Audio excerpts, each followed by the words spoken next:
Oh iya, oke. Bismillahirrahmanirrahim, kita mulai. Alhamdulillahirabbil alamin. Wassalatu wassalamu ala asyrofil anbiya'i wal mursalin wa ala alihi washabihi ajmain. Ya, alhamdulillah. Puji syukur kita senantiasa panjatkan kehadirat Allah yang Maha Suci, yang telah memberikan kita nikmat. Satu nikmat adalah hidup. Kita masih diberi kehidupan. Kemudian kedua adalah nikmat iman. Jadi, kita masih dalam kondisi beriman, insya Allah. Kemudian ada nikmat lagi di mana Anda belajar di UIN dan khususnya di Fakultas Sains, sehingga kita berada di ruangan ini atau di suasana seperti sekarang ini ya, yaitu adanya praktek tilawah gitu ya. Nah, terus saya mohon maaf karena seharusnya ini kita mulai di awal semester, namun saya belum sempat, jadi karena banyaknya kesibukan. Dan setiap Sabtu Ahad saya ada kegiatan full, kemudian baru selesai Ahad kemarin, alhamdulillah. Dan memang baru bisa, kalau untuk Sabtu Ahad baru bisa sekarang. Kalau hari biasa hampir dibilang nggak bisa karena full. Kecuali malam, dan malam itu pun biasanya sudah mengerjakan yang lain atau capek juga gitu. Begitu, jadi memang bukan saya sengaja menunda, bukan. Memang saya benar-benar waktu itu belum ada, itu aja ya. Jadi benar-benar memang belum ada waktu saat itu. Itu pun tidak hanya bimbingan tilawah yang kelas fakultas ini, tapi juga kelas jurusan. Itu juga belum tertangani, tapi insya Allah segera tertangani. Gitu, karena polanya sama. Kayak gitu ya kira-kira. Semoga Anda bisa memaafkan kondisi ini gitu ya. Mungkin yang lainnya ada yang sudah berjalan gitu ya, yang kelompok saya dan beberapa kelompok juga ada yang memang belum berjalan juga. Begitu, itu kira-kira kenapa kita baru memulainya. Kemudian saya melihat dari hasil jajak pendapat tadi, sebagian besar dari Anda sebenarnya sudah belajar Al-Quran, ya, bahkan mungkin sudah mahir banget gitu ya, ada ya, tapi saya nggak tahu sejauh mana itu. Sebagian Anda dari pesantren, cuma satu di sini ya, dari belajar di pesantren, yang lain ada yang dari MAN, semoga dari MAN itu juga benar-benar belajar. Ada yang dari SMA Islam, contoh Baitur Rahman, Bandung, ini siapa? Nisa Samrotun, mana Nisa Samrotun? Oh, nggak ada di sini. Tapi udah ngisi siang kayaknya. Kemudian SMA Mutakin, Normalika Sandi. Mana Normalika? Nggak ada juga. Tapi sudah ngisi. SMA Al-Ittihad, Nuke Nurasia, mana Nuke? Nggak ada juga. Tapi sudah ngisi. Nuke. Selain itu dari SMA Darul Ulum, Nur Azizah. Mana Nur Azizah? Mau Lina, Darul Ulum ya. Darul Ulumnya Jombang ya. Emang Anda asli orang Jombang? Dinyalakan nih. Tidak Pak, saya asli Kalimantan. Asli Kalimantan. Sekarang tinggal di? Iya. Di Kalimantan. Di Kalimantan. Kalimantannya mana? Iya. Barat, Pontianak. Oh, Pontianak. Di kotanya? Iya. Di sebelah mana kota Pontianaknya? Enggak Pak, agak masuk. di Sanggau. Oh, berapa jam dari kota? Sekitar 4 jam Oh, kalau ke Pontianak. ke arah dari Pontianak ke arah mana? Sambas atau ke arah Ke arah Sanggau. Sanggau? Beda lagi ya, saya nggak tahu. Tahun kemarin saya ke Pontianak, berapa satu pekan lah di sana. Gitu, tahun ini karena COVID jadi jadi saya nggak, biasanya adalah tahun itu sekali 2 kali kita ke luar. Ya, ternyata ada orang Pontianak. Saya juga punya teman orang Pontianak. Begitu ya, Nur Aziza. Jombangnya ini apa ya? Darul Ulum tuh yang Gus Dur itu bukan? Bukan. Bukan. Oh, bukan, beda lagi ya. Ya. Kok ada BPPT-nya sama dengan Insan Cendekia? Beda. Iya, dulu sekolah bekerja sama dengan Pak Habibie. Sekolah saya swasta tapi masih dalam pondok. Oh gitu. Ya, oke lah. Terus Neska nggak ada ya? Oh, ini ada Neska. Neska dari Cikalong. Iya, Pak. Tinggal di mana? Cikalong Wetan. Tinggalnya di mana? Di Bandung Barat, Pak. Ya, Cikalong Wetannya di mana? Di Puteran, Desa Puteran. Seputaran itu sebelah mana ya? Sebelum nama RSUD. Iya, setelah RSUD ke sana, Pak. Setelah RSUD. Sebelum Pertigaan ke Cikonde.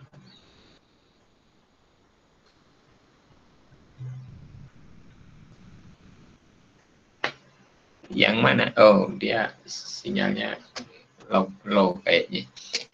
Oke, itu Neska, kemudian Nisa Nurma. Nisa Nurmilah. Anda udah ngisi jajak pendapat belum, Nisa? Oh, belum. Gak tahu ya, belum kan? Belum ada. Oh iya. Ya, belum mungkin.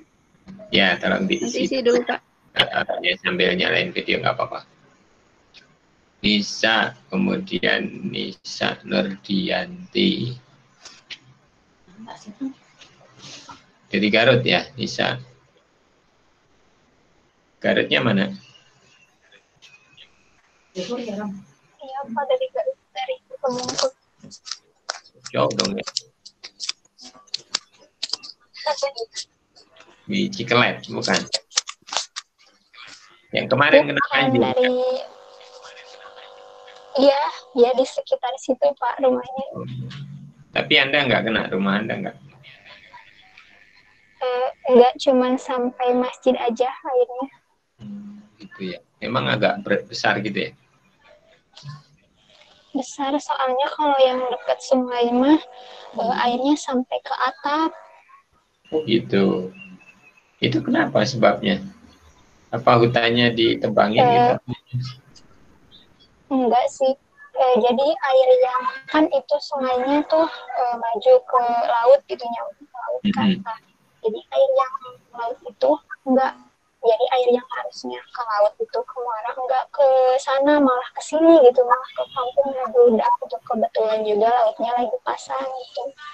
Jadi airnya tambah hujan. Oh. Kenapa kok air yang harusnya ke laut jadi nggak ke laut? Nggak tahu sebabnya. Mungkin lautnya lagi pasang kali, Pak. Jadi airnya itu lagi sama. Memang kejadian itu udah sering. Kejadian itu udah berapa kali terjadi? Pernah terjadi Setahu saya baru pernah. Tapi dulu mah bukan karena airnya enggak maju ke laut gitu, cuma dulu karena sampah hujan gitu. Ya namanya musibah ya. Oke, tapi sekarang udah terselesaikan belum? Masih banyak sisa. Alhamdulillah udah, cuman kalau hujan lagi suka siaga aja gitu, takutnya naik lagi airnya. Kayak gitu lagi ya. Padahal kan dekat laut ya, harusnya air langsung kebuang ke laut gitu ya. Bisa banjir juga ya. Oke, Nisa Nurdianti. Kemudian Noval Fauzan. Noval Akmal Fauzan dari Pemalang. Dinyalain kameranya bisa, Noval.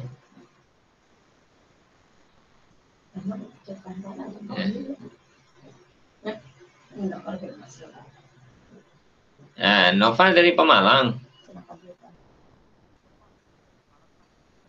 Belum ada suaranya, Noval.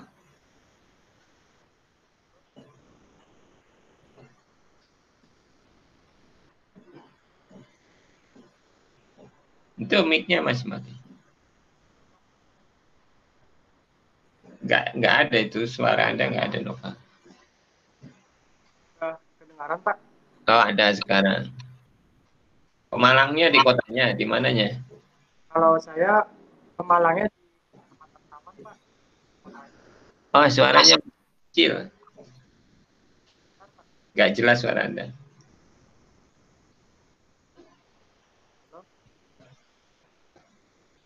Ya.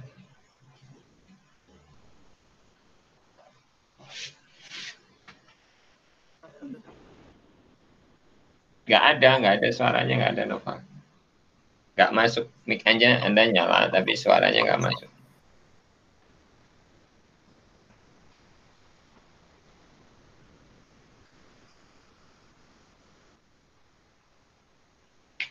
Coba diperbaiki dulu. Kemudian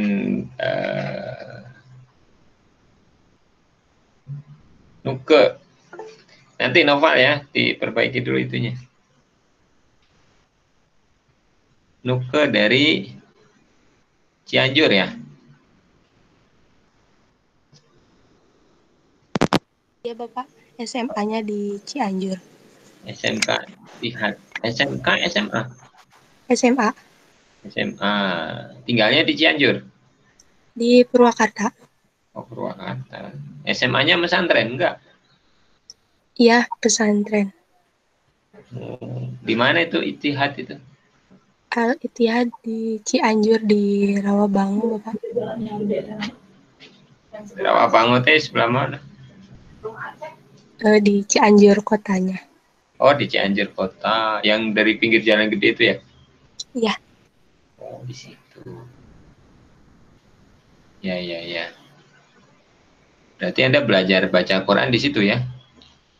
Iya, Bapak. Ini ditulisnya kok masjid, bukan di pesantren. Iya, baguslah. Nurhalis. Bagus namanya Nurhalis Majid.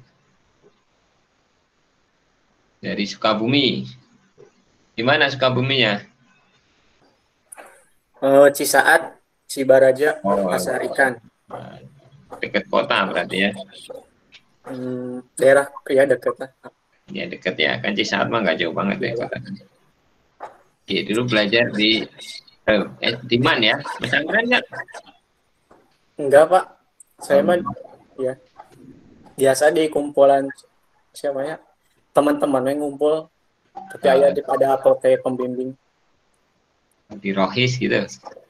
Kerohanian Iya, Islam. Pak. Iya gitu kan. Kayak gitu. Ya, oke. Kemudian Nurlelita.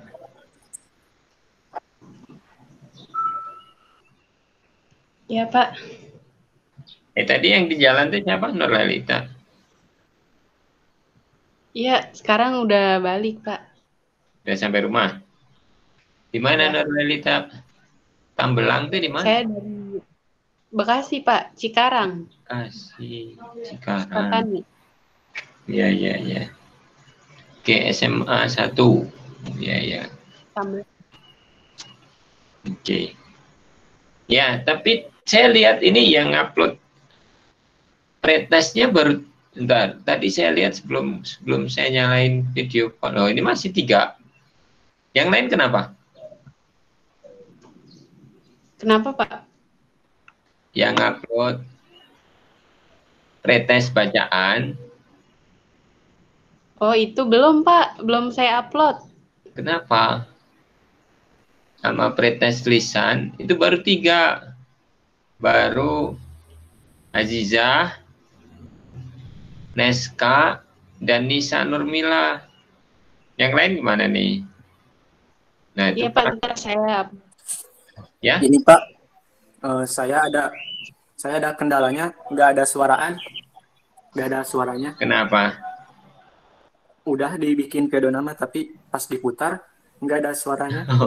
Coba di. Itu yang pertama. Hah? Terus kendala kedua tuh pas di HP pas mau direkam apa tuh limit, nah katanya limit habis gitu, kenapa?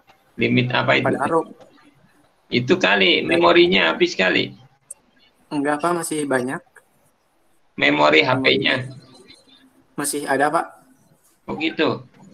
Iya. Paling juga bisa Pak kirim, tapi nanti siang pakai iya. teman kakak, pakai HP kakak. Ya, boleh. Ya Pak. Terus yang lainnya gimana? Bisa, terima kasih.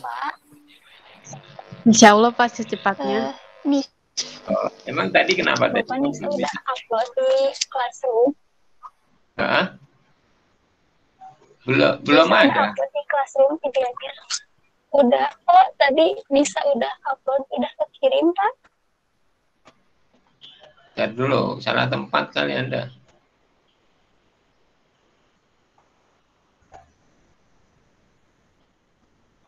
Gak ada tapi. Pretest lisan 3, pretest bacaan 3. Nah, kalau yang ngisi jajak pendapatnya 7. Gitu. Belum ada tuh. Anda pernah pakai Google Classroom nggak sebelumnya? Belum pernah. Pernah, kalau misalkan ini tugas dokumen gitu pakai Classroom. Cuman kalau video mah baru Bapak aja gitu. Nah, tapi tadi udah kekirim gitu di Classroom. Yang video itu 2 sama yang link kalau nggak salah. Udah Pak, udah semuanya. Nisa Nurdianti belum ada tuh. Anda udah klik submit belum? Diklik submit gitu. Yang serahkan. Oh, ini. Coba diklik submit ya. Anda klik. Anda belum klik submit kayaknya. Ada tapi nggak ditulis diserahkan. Nggak tahu klik apa di situ, diserahkan atau gimana gitu. Coba. Ada tapi tidak sampai diserahkan. Terus yang lain gimana? Tadi Nurholis nggak bisa. Lelita apa alasannya? Sudah diklik diserahkan. Tapi kenapa nggak masuk ya? Jadi ada tapi kan di situnya barusan dibuka. Ada di saya tapi Barusan dibuka, jadi cuman ada batalkan pengiriman gitu. Yang mungkin lagi proses pengiriman mungkin belum masuk Pak. Udah diserahkan ada di saya tapi tidak di status diserahkan, dilihat ya. Atau Anda mau lihat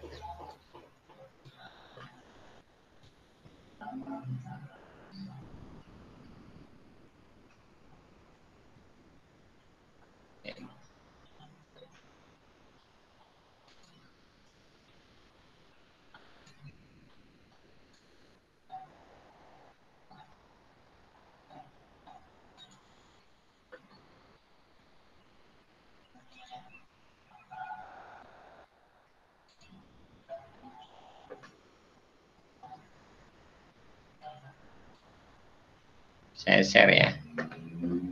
Share screen nih posisinya. Nanti Anda bisa lihatin kalau Anda pakai HP juga bisa di-share kok. Ini posisi Anda ya memang beginilah. Kita kadang harus menjumpai masalah.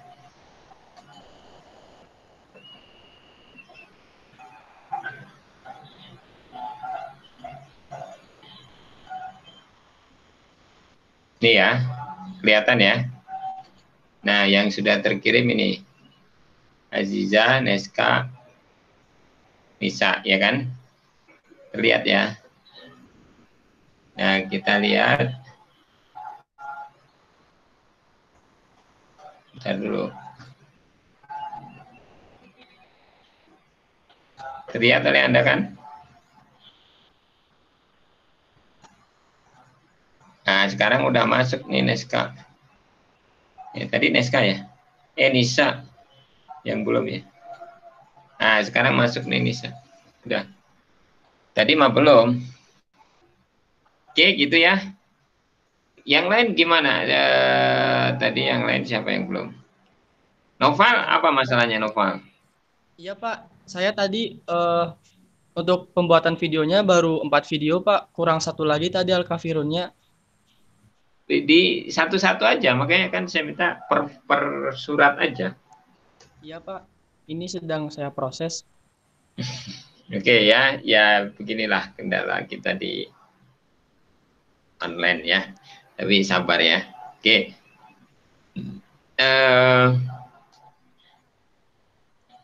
Saya pikir untuk pretest itu cukup, tapi saya mau ngasih pengantar atau pendahuluan ya untuk bimbingan tilawah ini. Jadi apa ya? Siapa di antara Anda yang tahu apa itu sanad? Kan katanya orang ini Al-Qur'annya sudah bersanad, gitu, bacaannya sudah bersanad. Ada yang nggak tahu sanad?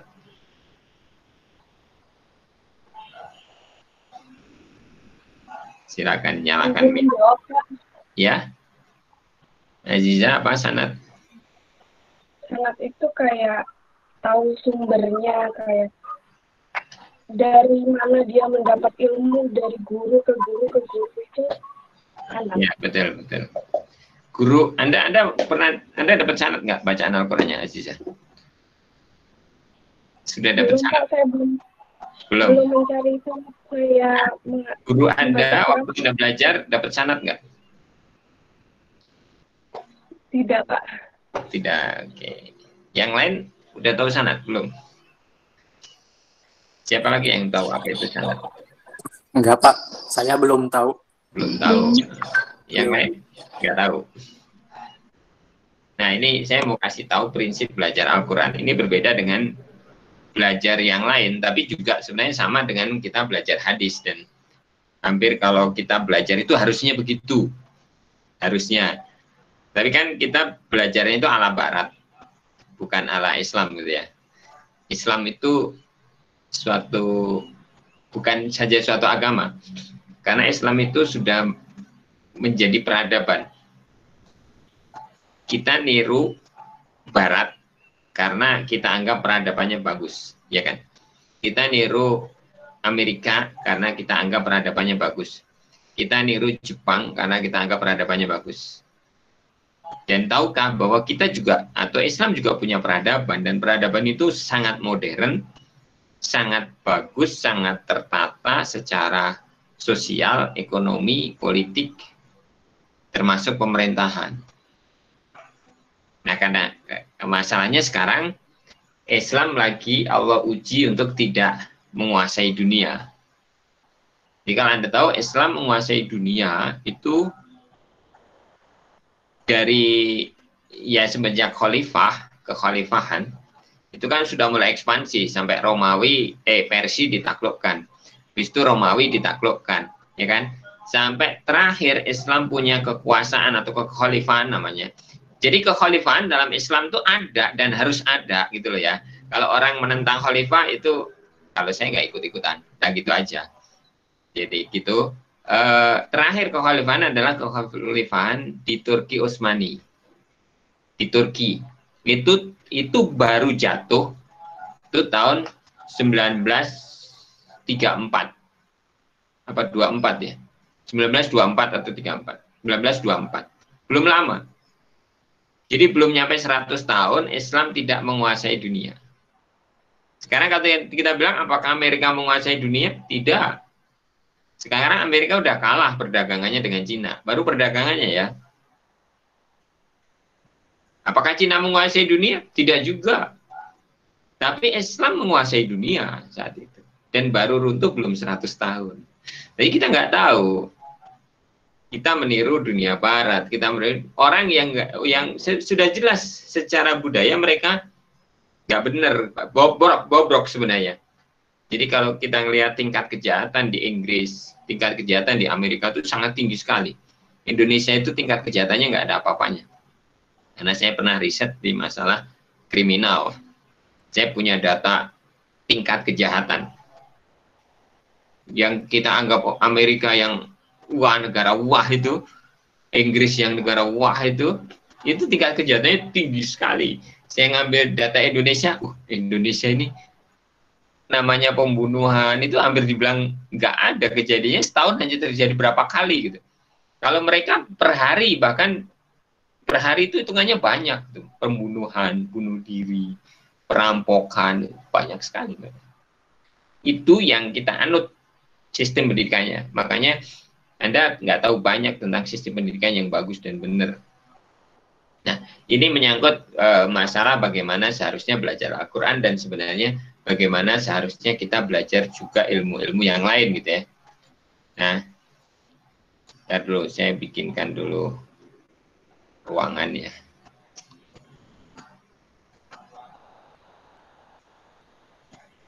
Saya bikinkan ruangan.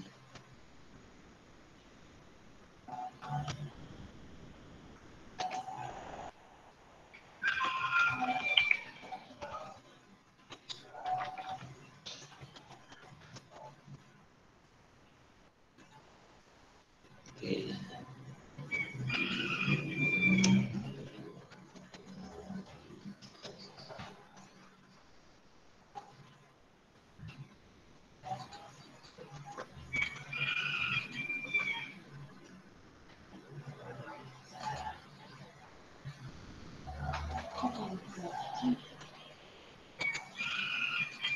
Rasa apa itu sempurna?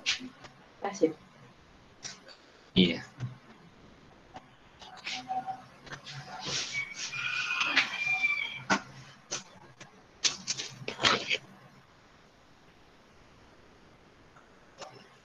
Udah kelihatan? Screen-nya kelihatan ya? Kelihatan, Pak. Kok merah sih?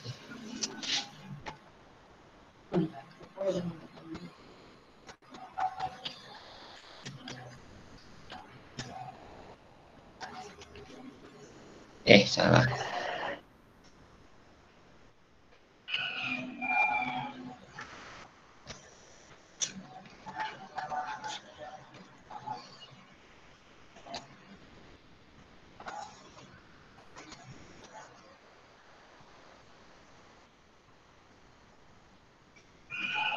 Oke, jadi ini masalah belajar Al-Quran ya.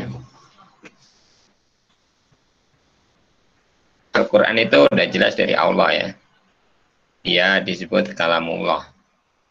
Jadi Al-Quran adalah kalamullah.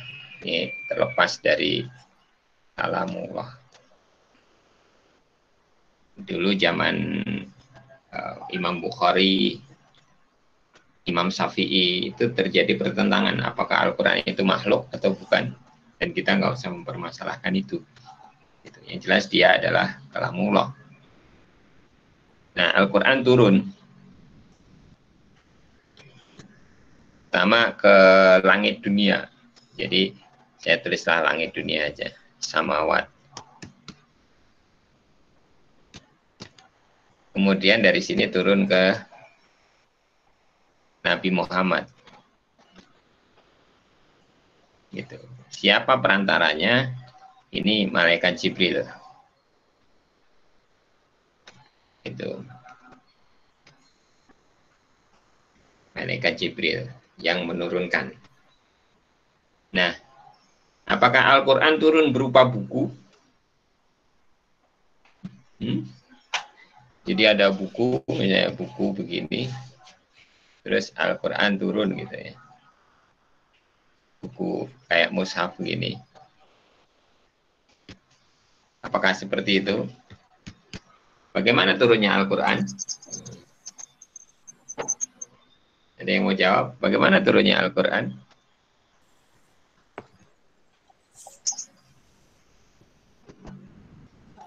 Gimana Azizah? Dari Allah melalui malaikat Jibril berupa wahyu kepada Nabi Muhammad. Ya, bagaimana caranya? Apakah buku diturunkan berupa tulisan? Tidak, tapi berupa wahyu yang disampaikan oleh malaikat Jibril kepada Nabi Muhammad. Ya, dia wahyu. Tapi gimana teknisnya? Nah, itu loh. Apakah cukup sekali terus Nabi Muhammad ujuk-ujuk ngerti? Ada tahu surat pertama atau ayat pertama turun surat apa? Ayat berapa? Surah Al-Alaq ayat 1 sampai 5. Al-Alaq ayat 1 sampai 5. 1 sampai 5. Ya kan? Al-Alaq 1 sampai 5. Tapi disimpannya di pertama atau di mana? Tidak. Tidak. Nah, sekarang problemnya surat itu, ayat itu turun berangsur-angsur. Bukan satu. Dan tidak urut. Kapan diurutkan? Siapa yang mengurutkan? Pada zaman Abu Bakar. Pada mas. Hah? Kapan? Siapa mau jawab? Enggak, jawab aja. Pada masa kekhalifahan itu saat itu pada masa apa? Khalifah Utsman. Berarti bukan dari Nabi Muhammad dong urutan ayat sekarang ini, urutan surat sekarang ini. Ya, belum pada tahu berarti ya. Nah, ini yang harus kita tahu. Oke. Al-Quran turun kapan?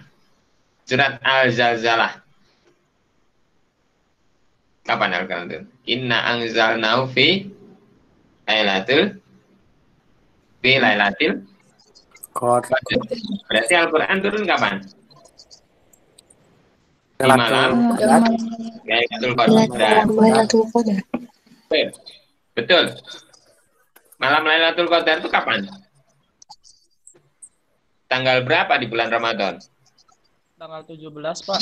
Tanggal ganjil. Malam Lailatul Qadar. Ayo. Malam Lailatul Qadar tanggal berapa? Kan orang suka pengen memperingati malam Lailatul Qadar. Di malam ganjil di antara 10 bulan Ramadan terakhir. 10 apa 21? 21, 23, 21 sampai 30. Diutamakan malam ganjil. Di situ Al-Quran turun. Tapi Allah, Nabi tidak memberitahu malam keberapa, nggak tahu kan. Makanya orang nyegat di ganjil. Ada orang yang nyegat di full terakhir, 10 terakhir. Tapi pertanyaannya, kenapa nuzul Quran tanggal 17 Ramadan? Karena Al-Quran turun pada saat malam Lailatul Qadar, yang sudah jelas 21 ke atas. Ayo. Gimana, Cok? Gimana, Azizah? Mikir, Azizah. Mau. Nih, Anda pernah berpikir begitu nggak sih? Hafal kan surat surat apa? Al-Qadar, inna anzalna fi lailatul qadar. Wa ma adraka ma lailatul qadar. Lailatul qadri khairum min alfi syahr. Tanazzalul malaikatu warruhu fiha biidzni rabbihim min kulli amr. Salamun hiya hatta matla'il fajr. Nah, itu. Jadi di malam Lailatul Qadar, yaitu kalau kita mau dapat Lailatul Qadar, kejarlah di malam-malam ganjil antara tanggal 21 malam 21 sampai 30. Jadi Al-Quran turun di situ. Tapi kenapa? Nuzulul Quran, peringatan turunnya Al-Quran, tanggal 17. Pernahkah Anda punya penasaranan begitu? Pernah nggak Nisa Nurdianti? Nisanya ada berapa sih? Nisa Nurmila, Nisa Nurdianti. Ini mah Nur Rasia Jamil, Nur Khalis, Nur Lelita. Oh, Nurnya ada 4. Nur Malika. Nur Rasia, Nur Khalis, Nur Lelita. Nisa Nur Dianti juga. Oh, banyak Nur di sini. Nur Mila. Hampir semua Nur.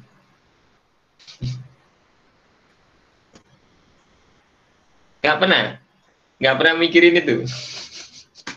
Iya, Anda tuh belajar apa? Umur Anda berapa? 17? 16? 17? 18, Pak. 18. Sudah 18 tahun. Sudah balik? Sudah. Nah, itu loh. Ini problem pendidikan kita. Kalau Anda mau tahu. Sampai Al-Quran pun Anda nggak tahu. Ya kan? Maaf ya, ini sedikit menghantam gitu biar Anda gitu ya. Ternyata ya. Nah, alhamdulillah makanya Anda kuliah di UIN gitu loh ya. Alhamdulillah kuliah di UIN. Kalau nggak ada kuliah di UIN mungkin juga nggak akan pernah tahu gitu. Nah, untuk beli medali.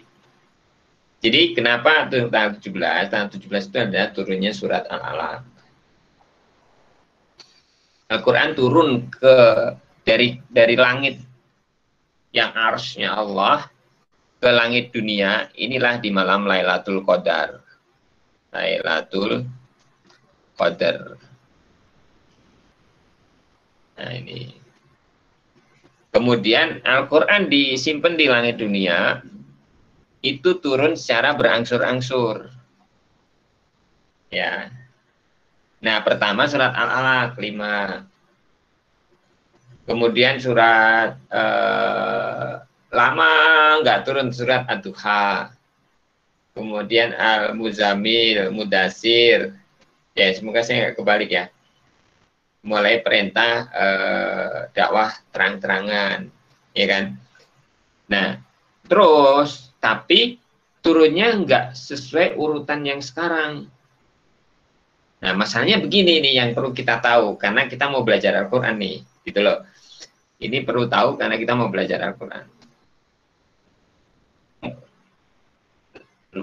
Al-Quran dari langit dunia ke Nabi Muhammad itu berangsur-angsur dibawa oleh malaikat Jibril dengan cara yang bermacam-macam. Tidak hanya satu cara. Yang pertama malaikat Jibril datang membacakan, ya kan? Nabi Muhammad dikasih tahu Iqra. Kata Nabi Muhammad, "Ma'ana biqori, saya nggak bisa baca." Kan perintah dari surat pertama itu bunyinya Iqra. Terus Nabi Muhammad itu sebenarnya suruh menirukan, tapi ya karena Nabi Muhammad waktu itu belum tahu kalau itu tuh malaikat Jibril, kalau itu tuh Al-Quran, kalau itu tuh wahyu. Makanya dia bilang, ada sosok yang ini datang, kemudian minta Iqra, bacalah. Terus kata Nabi Muhammad, saya nggak bisa baca. Iqra, baca, saya nggak bisa. Sampai 3 kali akhirnya Nabi Muhammad nurut. Ya udah, apa yang mau saya baca? Didekap, tak gitu. Ditirukan, Iqra, bismi rabbikal ladzi khalaq, khalaqal insana min. Didekap. Nah, dari situ masuklah ke dalam dada Nabi Muhammad. Jadi sekali baca, Nabi Muhammad tahu. Tapi intinya, malaikat Jibril melafalkan, Nabi Muhammad menirukan. Tapi ada kalanya Nabi Muhammad tiba-tiba seperti wahyu. Dia di musim dingin dia bisa keringetan, di musim panas dia bisa menggigil dan gitu dapat. Jadi langsung masuk ke dalam pikiran dan dada Nabi Muhammad. Tapi lebih seringnya sepertinya dibacakan. Dan itu kan terserak ya. Nah, kemudian Nabi Muhammad itu sering melafalkan istilahnya murojaah, membaca kembali ke malaikat Jibril. Jadi jangan dikira Nabi Muhammad itu sekali dapat sudah. Enggak, Nabi Muhammad bacakan lagi ke malaikat Jibril. Dibacakan. Bener nggak? Bener nggak? Kemudian malaikat Jibril memberitahu ayat yang ini disimpan di sini. Yang ini digabung menjadi satu surat Al-Baqarah. Yang ini menjadi surat Ali Imran. Urutannya begini. Jadi urutan ayat, urutan surat, ayat dalam surat itu dari Allah. Kapan? Ketika Nabi Muhammad itu murojaah ke malaikat Jibril. Jadi Nabi Muhammad itu murojaah ya ke malaikat Jibril. Anda udah murojaah belum? Sekali dapat dari guru udah diemin. Nabi Muhammad aja murojaah, apalagi kalau bulan Ramadan Nabi Muhammad paling sering murojaah. Coba bayangkan Nabi Muhammad pemimpin negara, ya kan? Dia juga berdakwah, dia melayani umat, istrinya 9, masih sempat murojaah. Anda sibuk apa? Nah, sempat murojaah. Bahkan sehari bisa selesai gitu ya Nabi Muhammad. Tapi memang itu kemampuan Nabi. Dan malaikat Jibril meluruskan. Makanya ada nanti istilah ayat nasih mansuh. Ayat yang dulu ada, tapi kata ini dihapus, ini nggak usah diganti yang ini. Jadi ada ayat-ayat yang memang oleh Allah sengaja dulu dimunculkan kemudian diganti namanya ayat nasih mansuh. Dan kita belum bisa dikatakan belajar Al-Quran tahu Al-Quran kalau belum tahu nasih mansuh. Ayat yang dihapus dan ayat yang menghapus. Tapi itu mah nantilah kita mau belajar baca. Kenapa saya antarkan ini? Satu, biar Anda tahu. Kedua, gimana sih sebenarnya prinsip belajar Al-Quran? Nabi Muhammad mendengarkan dari malaikat Jibril. Kemudian dia mentalakikan, melafalkan kembali ke malaikat Jibril. Dan malaikat Jibril mengiyakan. Ya, seperti itu. Ya, benarnya begitu. Dan ingat, Al-Quran itu turun dalam 7 huruf. Kalau ini tahu ceritanya, ini sebenarnya Nabi Muhammad tawar-menawar. Kayak seperti tawar-menawar jumlah rakaat sholat. Jadi aslinya dulu Al-Quran itu turun dalam 1 huruf. Jadi satu macam bacaan aja. Tapi kata Nabi Muhammad, ini ya caranya ya, ketika beliau menolak gitu.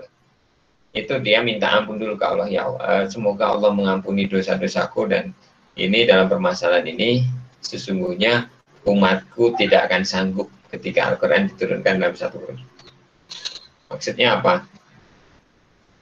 Anda yang orang Jawa mungkin datang ke Sunda, datang ke Bandung, itu mau mengucapkan Cicahem nggak bisa. Nah, yang dari Pemalang tadi siapa? Nurholis. Fauzan, Pemalang ya.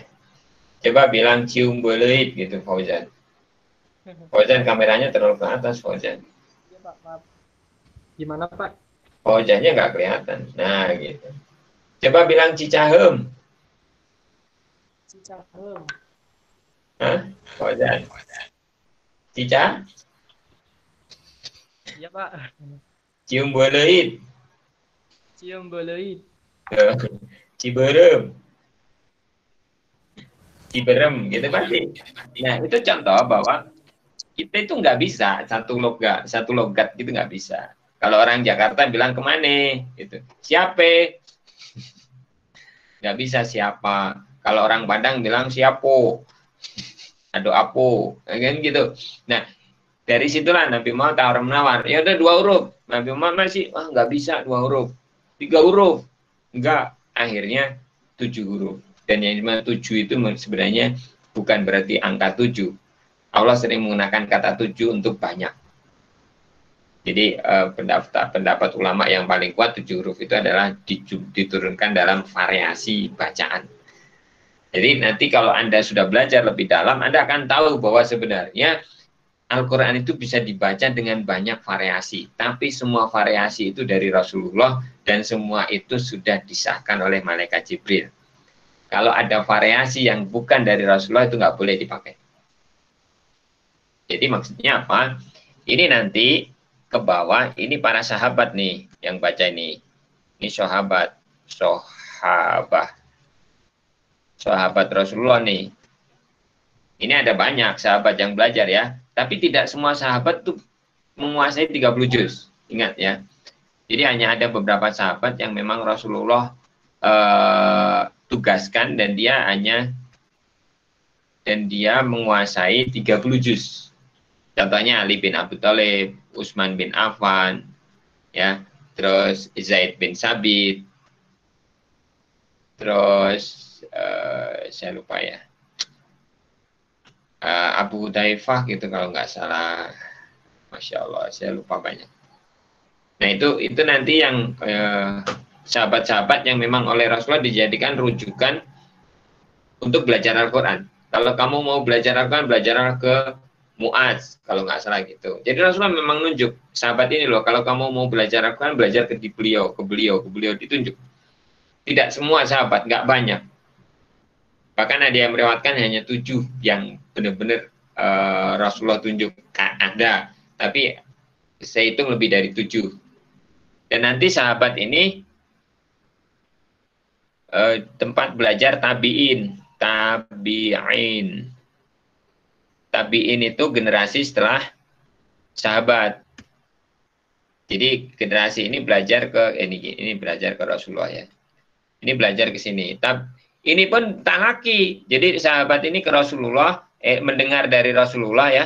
Sahabat ini mendengar dari Rasulullah, kemudian dia ucapkan lagi di depan Rasulullah. Sudah benar belum? Nah, ini begini, tabi'in juga dapat dari sahabat, mendengar, kemudian dia sampaikan lagi, talaki namanya.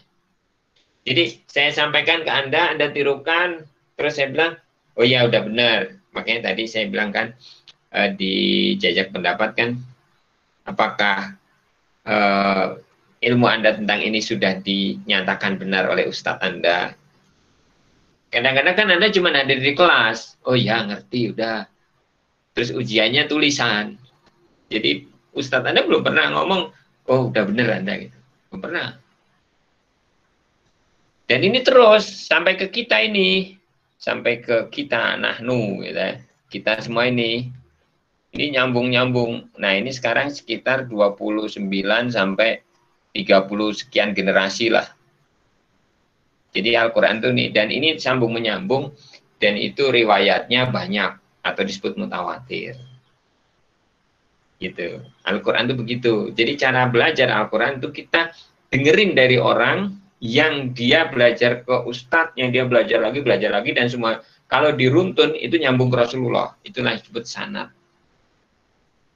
Gitu. Nah, belajar Al-Qur'an itu harus sebenarnya ya harus bersanad. Tapi Pak, kalau kita belum ada orang yang bersanad, ya udah belajar sama orang lain aja dulu. Tapi nanti setelah kita belajar itu kita nyari orang yang bersanad dan kita bacakan 30 juz atau kita hafalkan 30 juz dan orang itu menyatakan bahwa udah benar. Saya pun belum nyampe ya. Tapi doakan ya, saya mau nyari sanad ya. Kemarin ada tawaran. Karena kita harus baca 30 juz atau kita harus hafal. Kalau dulu pemikiran saya harus hafal 30 juz baru kita dapat sanad. Tapi ternyata ada yang membolehkan Anda baca aja. Yang penting kita baca 30 juz, dia udah bener kan, udah meluruskan semua bacaan kita udah bisa dapat sanad. Dan harusnya level tertinggi baca Al-Qur'an tuh bukan itu sih, dapat sanad itu nanti masih ada lagi yang lebih tinggi tuh kalau Anda mau tahu. Tapi saya kasih tahu, nah itulah yang disebut bersanad. Tapi saya sekarang belajar di beberapa gurunya jauh lebih muda dari saya dan mereka semua bersanad, gitu. Mereka semua punya sanad, bahkan sanadnya juga dari beberapa orang. Makanya saya juga belajar dari beberapa guru. Dan jangan cuma satu guru itu. Cuman ada adab ya belajar ke guru nanti. Nanti beda lagi tuh urusan adab. Tapi sekarang Anda jadi tahu bagaimana sih sebenarnya belajar Al-Qur'an. Jadi belajar baca Al-Qur'an bukan sekedar hanya tahu teori tajwid, nun tasjid atau nun tasjid, nun sukun atau tanwin, hukum bacaannya apa, bukan itu. Sebagian besar kan gitu ya. Cuman belajar itu udah dianggap selesai gitu ya. Makanya bacaannya berantakan. Tadi yang nyetorin 3, saya kan suruh baca surat Yusuf. Di surat Yusuf kan ada satu teori yaitu ismam. Dan yang tahu ismam dari 3 yang setor itu baru Azizah aja. Yang lain tidak pakai ismam. Padahal kalau kita, nah nanti jadi tahu ya, kita itu di Indonesia kebanyakan bacaan Al-Quran itu riwayatnya Hafiz. Hafiz itu muridnya Asim. Nah makanya bacaan Anda bacaan Hafiz an Asim. Bacaan saya menggunakan riwayat bahwa yang menyampaikan itu Hafiz gitu loh. Kok ada itu Pak? Nah, nanti itu ilmunya panjang. Tapi yang jelas mungkin nanti akan saya jelaskan ya. Jadi maaf kalau kelas saya, kalau bimbingan saya mungkin agak sedikit lebih banyak dibanding bimbingan yang lain. Ya tergantung. Nah makanya tadinya saya mau menanyakan, Anda mau bimbingan tilawah ini mau sampai apa? Gitu loh. Kalau Anda, oh Pak, sekedar saya bisa baca.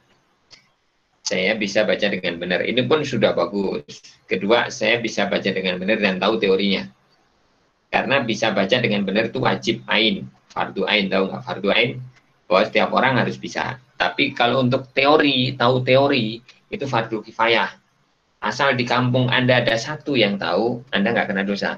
Tapi masalahnya tanya, di kampung Anda ada nggak yang tahu teori tajwid sampai benar? Ketika nggak ada yang tahu, Anda kena dosa. Semua sekampung kena dosa. Itu sudah fardu kifayah. Dan tahu teori tajwid itu fardu kifayah. Jadi harus tahu, sekampung minimal ada satu yang tahu. Coba tanya ke kampung Anda, bikin kuesioner. Siapa yang tahu? Wah ternyata nggak ada yang tahu. Loh gimana dong Pak? Berdosa. Nah itulah. Makanya bersyukur Anda kuliah di UI, jadi tahu ini kan gitu. Atau Anda memang benar-benar mau tahu teori dan mungkin lebih dari itu gitu loh. Lebih dari itu tuh, mungkin saya akan kasih tahu ini dalilnya ini loh. Dalilnya itu dari ulamanya ini. Minimal satu next step itu Anda hafalin. Ada yang kenal kitab Muqaddimah Al-Jazari? Siapa yang pernah tahu? Matan Al-Jazariyah. Azizah tahu? Iya Kak, belajar dulu. Pernah belajar? Iya. Hafal? Enggak? Pernah disuruh Kalau untuk nazam saya belum hafal, masih ngertiin maknanya. Tapi tahu artinya. Oke. Selain Azizah ada yang pernah belajar? Itu jadi Imam Jazari itu qadarullah ya, orang hebat. Kalau hadis itu kita merujuknya Imam Bukhari, Imam Muslim, betul nggak? Kalau fikih kita merujuknya Imam Syafi'i, Hambali, Hanafi. Kalau masalah bacaan Al-Quran, jadi ada ilmu khusus tentang cara baca Al-Quran. Itu merujuknya ke Imam Jazari. Tidak tahu, Imam siapa? Jazari. Ini, jadi ya mungkin bagi Anda ada yang udah tahu, ada yang belum gitu loh. Maksud saya begitu. Jadi Al-Jazari, bukan Bapak Robot ya Al-Jazari. Kebetulan beliau lahir di kota yang sama, Al-Jazari. Nah ini nama aslinya siapa? Ini nama sebutan Al-Jazari ini. Tapi terkenalnya ini Imam Jazari. Nanti kalau Anda mau level yang ketiga tadi, level 1 sekedar bisa ini juga harus tahu teorinya pasti dikasih. Tapi ditanya teori, lupa inget lah gitu. Terus 2 tahu teori, 3 tahu dasar atau dalil, dasar hukumnya. Nah ini masih ada level-level berikutnya yang nggak saya sebutkan di sini ya, karena ini tinggi, banyak lah. Imam Jazari ini nama aslinya Muhammad bin Muhammad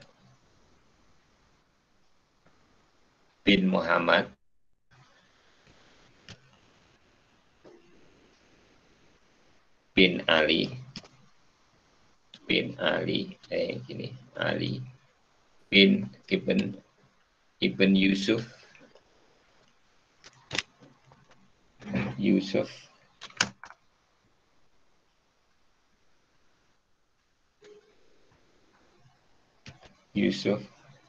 Al-Jazari. Jadi Al-Jazari itu nama kota. Nama kotanya Imam Jazari. Siapa nama Imam Al-Jazari? Muhammad bin Muhammad bin Muhammad bin Ali bin Yusuf. Gampang. Muhammad 3 kali. Muhammad, Ali, Yusuf. Al-Jazari. Jadi ngapalnya Muhammad, Ali, Yusuf, Jazari. Ditambah dikasih bin aja. Muhammad bin Ali bin Yusuf, Jazari. Itu tempat rujukan seluruh bacaan Al-Quran.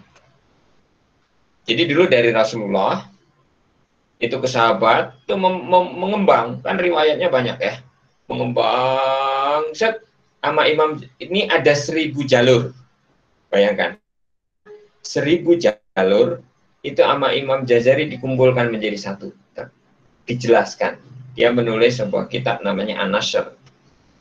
Itu kitab menjelaskan tentang riwayat bacaan Al-Quran. Kitab ini penjelasan isinya, karena penjelasan mungkin kalau dihafal susah, Imam Jazari membuat kitab yang berbentuk syair namanya Thayyibatun Nashr. Itu syair dari satu kitab An-Nashr. Kemudian kitab Thayyibatun Nashr ini 1000 baris, 1000 bait. Ini dibuatlah pendahuluannya, namanya Muqaddimah Al-Jazari. Muqaddimah Al-Jazari itu 107 bait. Nah, yang biasanya dihafal di pesantren-pesantren itu muqaddimahnya aja. Tapi kalau mau belajar lebih lanjut, maka dia belajar sampai Thayyibatun Nashr-nya. Dan penjelasannya ada di An-Nashr. Itu ilmu tentang baca. Baru baca loh ya, belum tafsir loh ya. Paham ya? Dan kita kan bimbingan tilawah. Harusnya ujungnya sampai sini gitu. Makanya maksimal Anda belajar dengan saya sampai sini, sampai ketiga. Maksimal itu. Lebih dari itu ya saya belum bisa ngajarin gitu. Intinya gitu. Maksimal di situ. Saya sedang belajar. Semoga saya bisa lebih layak gitu ya. Gitu. Oke, itu ya. Jadi kita nanti belajarnya caranya talaki. Jadi saya cuma kasih tahu gimana caranya, karena tadi apa? Membaca Al-Quran sesuai teori, sesuai dengan tajwid yang dari Rasulullah itu wajib hukumnya. Tapi tahu teori itu wajib kifayah. Nah, tahu teori itu belum tentu tahu dalil gitu loh ya. Nah, nanti kalau Anda mau dalilnya simpel kok. Saya punya bukunya. Ini buku tapi bukan buatan saya ini. Ini terjemah tafsiriyah Muqaddimah Al-Jazari, terjemah tafsiriyah. Ini bentuknya PDF. Tapi ini untuk level 3, jadi mungkin nanti akan saya singgung, tapi saya nggak minta Anda menghafal kecuali Anda mau advance. Jadi misalnya program kita selesai, Anda udah bisa baca, Anda mau melanjutkan dengan saya, mangga. Gitu ya. Anda nggak mau melanjutkan juga mangga, nyari guru yang lain mangga. Gitu, itu aja. Jadi nanti kalau target kita Anda bisa dan tahu teori. Walaupun teori nggak full ya, tapi nanti insya Allah saya kasih. Untuk dasar hukum nggak saya kasih. Saya kasih di sampai teori, tapi maksudnya saya minta, kecuali Anda mau menghafal sendiri itu lebih bagus gitu ya. Itu ya kira-kira pengantar kita. Jadi metode belajar Al-Quran itu ya talaki. Anda mendengarkan dari bacaan yang benar, kemudian Anda melafalkan ulang. Nah, sebenarnya materinya sudah saya siapkan dan cukup banyak. Saya nggak tahu apa itu fakultas ini mau berapa lama, karena harusnya 1 semester Anda itu selesai. Walaupun dulu saya usulkan 2 semester untuk tilawah itu. Karena kalau ketemu sepekan sekali, itu nggak mungkin gitu, selesai 1 semester, nggak mungkin, sama sekali nggak mungkin.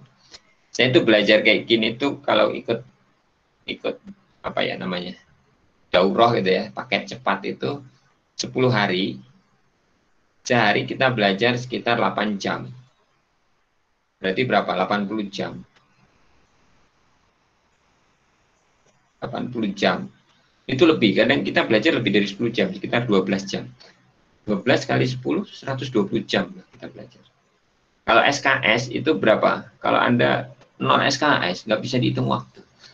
Kalau Anda belajar 2 jam aja, selama satu semester itu 14 pertemuan, ya kan? 14 pekan, 16 pekan lah. Itu 16 pekan dengan UTS UAS kan. Itu berarti hanya 32 jam. Padahal kalau saya ambil minimal tadi 80 jam gitu. Gitu. Dan itu belajarnya seharian penuh. Dari pagi, bahkan kalau bulan puasa itu kita belajar dari subuh. Begitu habis sholat subuh kita udah belajar. Sampai mau buka. Nah, nanti habis taraweh itu kita masih mentoring. Penyegaran. Itu perlu waktu 10 hari.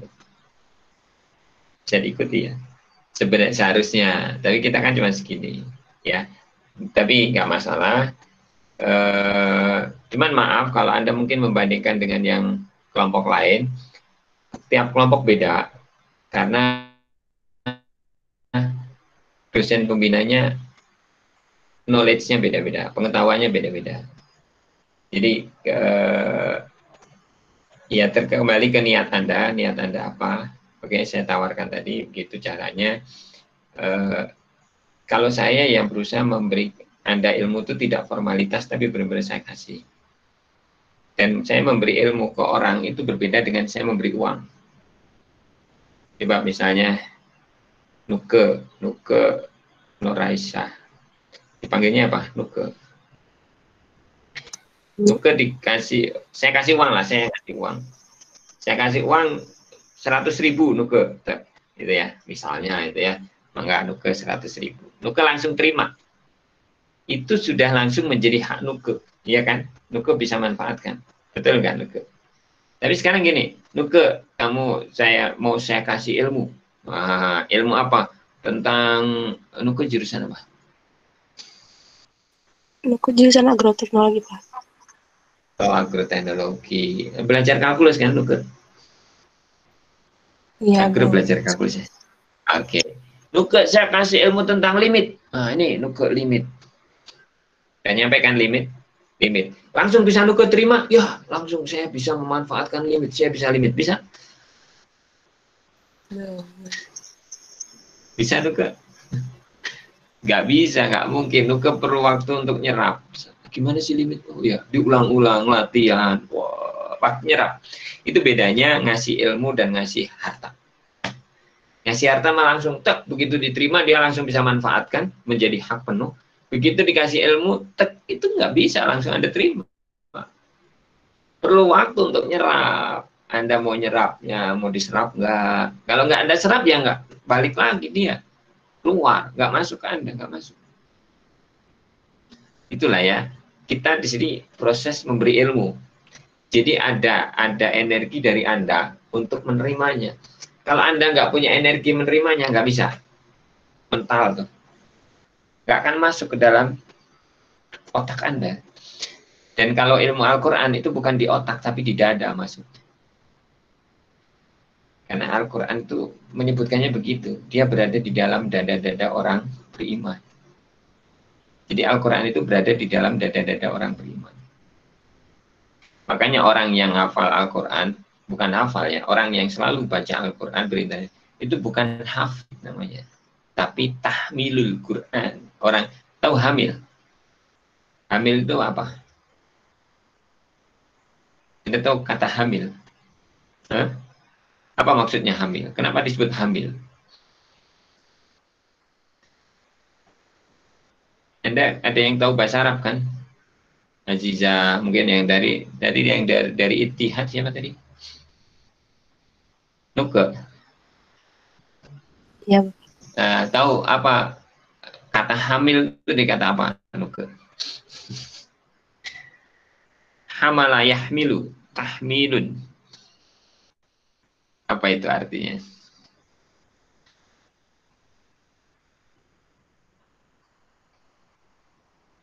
Hah? Hamilta, tahmilta kitabun. Gitu. Apakah Anda bawa kitabnya? Ihmil ya Ustadz. Saya bawa Ustadz. Maksudnya orang hamil itu janinnya dibawa kemana-mana, Pak. Hamala itu membawa dalam dirinya. Hamilul Quran. Kalau hafid itu artinya sebenarnya menjaga, orang yang menjaga Al-Quran. Dan gelar hafid itu dulu diberikan bukan orang yang Anda hafal hadis minimal 150.000 hadis. 150.000 hadis. Baru dia mendapatkan gelar Al-Hafid. Tapi sekarang baru hafal Al-Quran sudah disebut gelar hafid. Karena ulama dulu, bahkan sekarang Anda ke Palestina, ke Mesir, ke Libya, ke negara-negara Islam, itu anak-anak SD 12 tahun, 13 tahun, 10 tahun udah hafal Al-Quran 30 juz. Bagi mereka biasa. Di Libya itu penduduknya 7 juta, 1 juta hafal 30 juz. Sepertujuhnya hafal 30 juz. Gitu. Nah, itu makanya kalau Al-Quran itu disimpan di dada. Kalau kita ilmunya kan di sini. Dan setiap kita belajar Quran itu dipraktekkan. Minimal Anda udah belajar teori baca, Anda praktekkan. Jangan hanya belajar sudah tinggalin. Jadi nanti selama program ini berjalan, saya minta Anda setoran kegiatan harian. Tilawah Anda berapa banyak, nanti saya akan gunakan Google Classroom ini untuk saya memberikan satu video motivasi selain video teori. Dan nggak tahu nanti kita ketemunya begini nih hari apa, apakah setiap hari Sabtu atau hari lain. Cuman hari lain saya juga agak sulit menentukan jadwal tambahan untuk hari lain. Kecuali nanti saya Senin pagi akan ada, karena punten ya saya ngajar di beberapa tempat, termasuk saya juga ngajar di Unpad. Unpad itu pekan kemarin saya sudah pertemuan ke-13, pekan depan ini udah 14, 15, udah habis itu habis. Jadi 2 pekan lagi saya habis di Unpad. Sudah selesai, mereka udah UAS karena mereka mulai 31 Agustus, sedangkan kita mulai 28 September.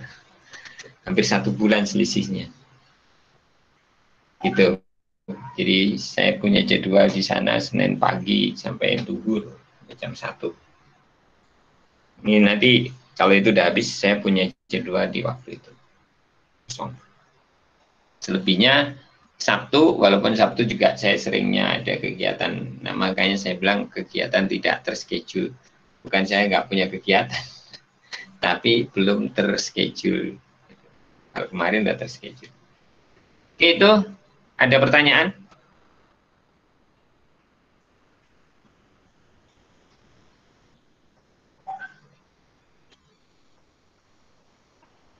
Silakan mau bertanya.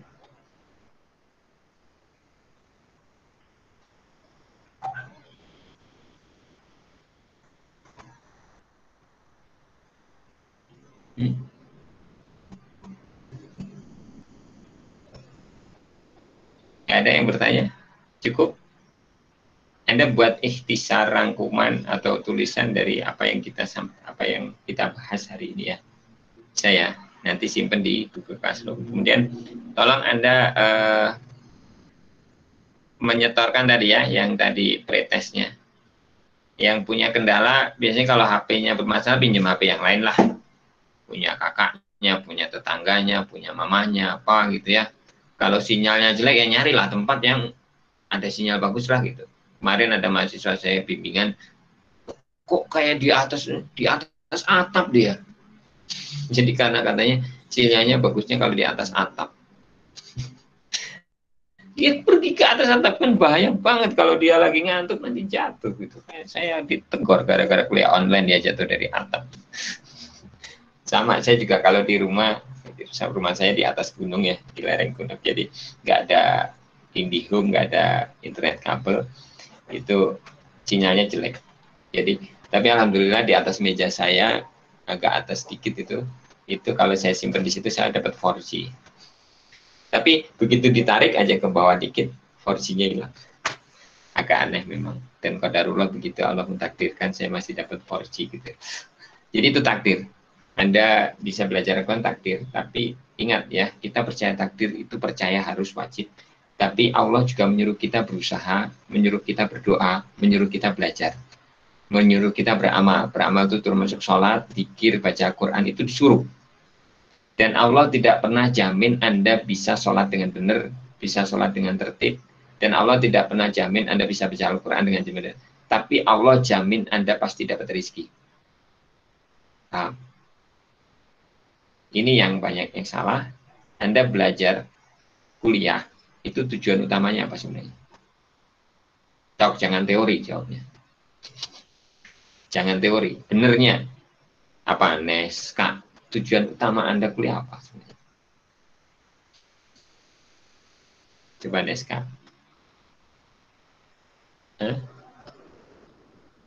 Neska. Neska Mutia Ra istri. Apa tujuan Neska? Hah? Ulangi Neska. Mencari ilmu. Dekat. Itu teori, pasti teori. Intinya sebenarnya biar dapat kerjaan lebih bagus. Betul kan? Inti aja lah, teori. Kalau nyari ilmu saya yakin teori lah. Betul nggak? Betul. Kenapa? Nyari kerjaan lebih bagus. Berarti Anda nyari ilmu untuk nyari rezeki kan? Iya. Iya. Sekarang saya nanya, kayak tadi aja, Anda ilmu baca Al-Quran udah maksimal belum? Belum ternyata. Ini belum tahu, itu belum tahu. Padahal itu ada perintahnya, suruh baca Al-Quran. Ya kan? Tadi kan saya nanya, Anda tahu nggak perintah baca Al-Quran? Ada yang tahu dengan dalilnya, belum tahu. Tahu tapi nggak tahu dalilnya. Nanti Anda di Classroom ada modul saya, ya kan? Anda ambil, Anda download, di situ ada tentang apa yang tadi saya tanyakan.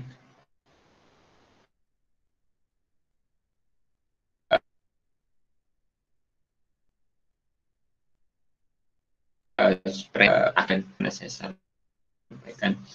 Jadi kita itu sekarang nyari ilmu kebanyakan untuk nyari rezeki. Padahal rezeki jamin. Sampai makhluk melata pun dikasih rezeki. Sekarang saya nanya, kerja yang menghasilkan uang. Noval. Iya Pak. Belum Pak. Nah, udah belum? Yang keras Noval? Belum Pak.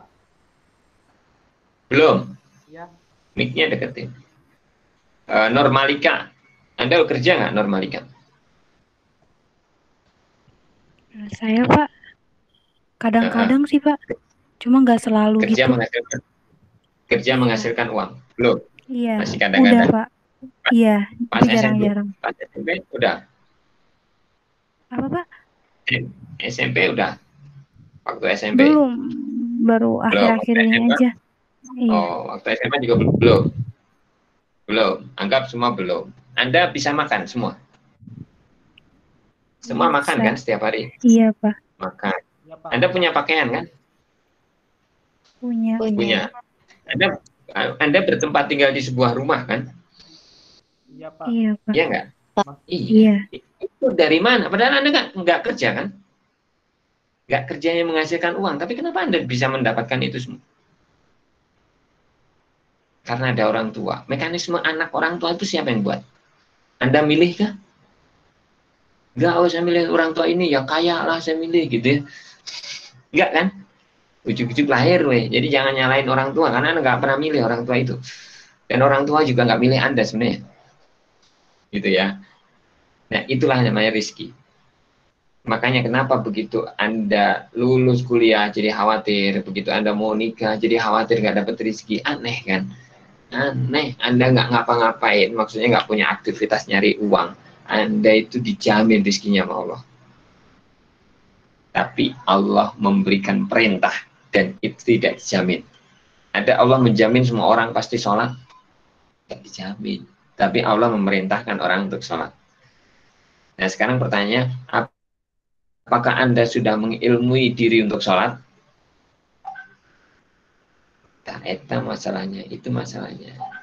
Kita itu jarang mencari ilmu untuk bisa, sholat saya benar belum sih? Sholat saya itu harus gimana? Saya itu sholat ini. Apa motivasi saya sholat? Belum. Nah, kalau bidang kita sekarang baca Quran, bukan masalah ibadah, ya kan? Nah, kita ilmui untuk itu. Nah, kalau gitu baru benar Anda belajar itu cari ilmu. Nah, ilmu itu untuk apa? Meningkatkan amal, bukan untuk nyari kerja, bukan. Karena orang mau tamat SD juga yang kaya banyak.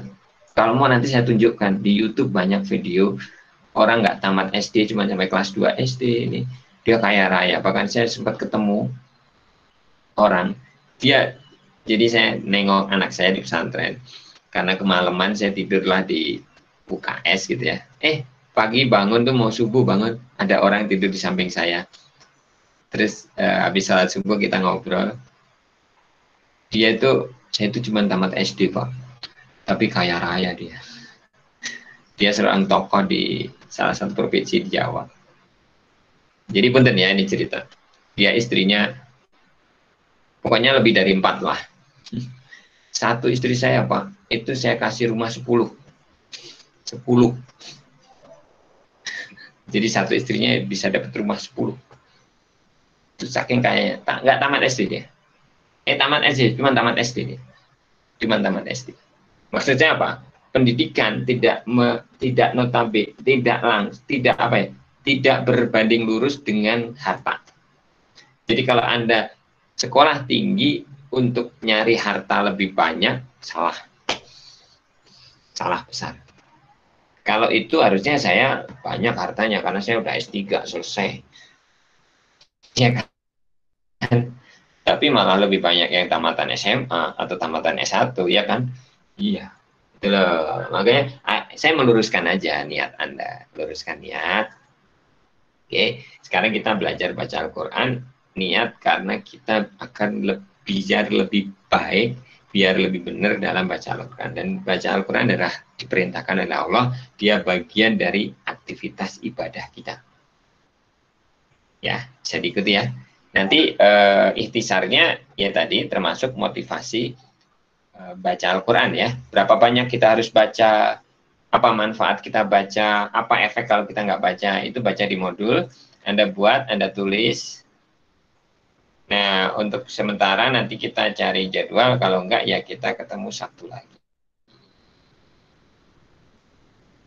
Oke, kalau enggak ya Anda silahkan cari jadwal. Dan mungkin nggak harus langsung satu kelompok, kalau memang susah kita satukan satu kelompok. Boleh 2 kali atau ya 2 kali lah kalau bisa. Kalau 3 kali kebanyakan. Oke ya, ada pertanyaan? Kalau nggak ada, saya cukupkan sekian dan Anda segera upload ini. Ini mohon maaf kalau ya seharusnya nggak seharusnya saya mohon maaf juga sih ya. Jadi yang perlu Anda tahu, ya begini cara ngajar saya, dan saya tidak pernah mau ngajar formalitas. Kalau saya harus ngajar ini ya itu benar ilmunya saya sampaikan, dan Anda harus punya energi untuk menyerap. Ketika Anda nggak menyerap ya nolak, gitu ya. Jadi ilmu tidak seperti saya memberi uang kayak tadi ya. Jadi silahkan berdoa karena yang memberi ilmu itu Allah. Jadi silahkan Anda berdoa, Anda benar-benar nangkep ilmu itu, insya Allah benar-benar ilmu yang akan saya berikan ini benar. Dan kalau Anda manfaat ini sesuai dengan jalur sanad yang dari Rasulullah gitu ya, dan insya Allah bermanfaat. Oke. Selain itu nanti Anda setorkan kegiatan harian tilawah Anda. Saya akan set di Google Classroom tentang kegiatan harian. Dan sholat dan baca Al-Quran itu berkait dengan sholat karena biasanya dihafalkan dan diterapkan di sholat. Jadi mungkin sekalian Anda menghafal surat-surat pendek. Jadi nanti bacaannya kita benarkan di surat-surat juz 30. Jadi sambil belajar tilawah Anda sambil menghafal. Ya. Karena dulu target saya Anda selesai tilawah itu minimal Anda setengah juz atau lebih itu udah dapatlah hafalannya. Karena ada juga yang kurang dari setengah juz kan hafalannya. Gitu loh ya. Syukur-syukur selesai itu Anda 1 juz hafal. Kalau Anda fokus tuh insya Allah bisa. Karena menghafal itu nggak lama. Oke, jadi nanti begitu tahfidz Anda tinggal store. Udah, saya selesai. Mau begitu ya? Yang nggak sepakat juga nggak apa-apa. Tapi semoga sepakat. Oke ya, kita tutup ya. Ada pertanyaan? Nggak ada, nanti Anda bikin ikhtisar. Tadi isi ikhtisarnya. Kita akhiri. Subhanakallahumma wa bihamdika. Assalamualaikum warahmatullahi wabarakatuh. Waalaikumsalam warahmatullahi wabarakatuh. Terima kasih Pak. Ya, saya tutup dulu ya semua.